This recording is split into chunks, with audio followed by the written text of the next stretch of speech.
Kebir аймақтарда ең ұлы кешілерге тартылады. Kebir жерлерде ең кичүүсүнө берилет. Kebir аймақтарда баш ошол күнү бышырылбайт. Устукан катары тартылбайт. Бардык аймактарда баштын жагы тартылбайт.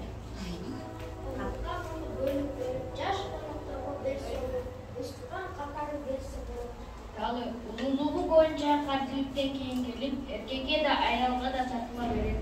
Илгерки заманда кыргыздар дал менен төлгө тартышкан.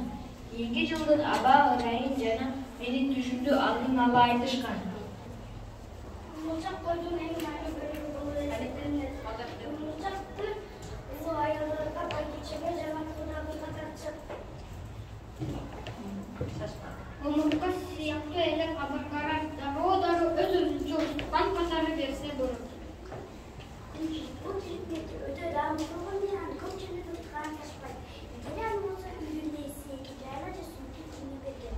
Кашка жириктен кийин келген сыйлуу устукандардын бири. Өткөн замандарда жигиттер бул жирикти өзү менен кошо жоксуларга кетет. Же болсо тазалган жана кубатланга жирикти душмандага жана адамдардан коргон кишини боз үйдүн киребесине илип коюшат.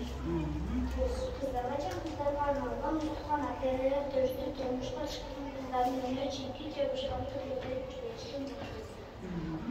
Кашка жирик бул да сыйлуу устукан. Эркекке да аялга да тартыла берет. Бул да эң заңдуу чучукпай. Жодожи, бул устукандын маанилүү боюнча турмуштан кийинки адатка эркекке тартылат. Бул устукандын негизги сөөгүнөн эркекке кыргыздар бешикти ширелүү жасашкан. Жамбаш койдун ширелүү эти жана жетиштүү майы бар. Жамбаш сөөгү.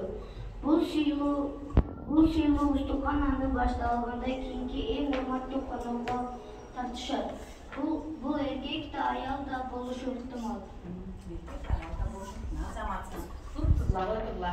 Чачпаглагана бияктагы турла, кудагыйлар турла, туугандар турла барганы, силерге тартат азыр эң сакалдуу болсо, ана бул жерде эң сакалдуу дейм, ана. Эң сакалдуу, чоң ата. Анан ке чоң апабыз. Ажун,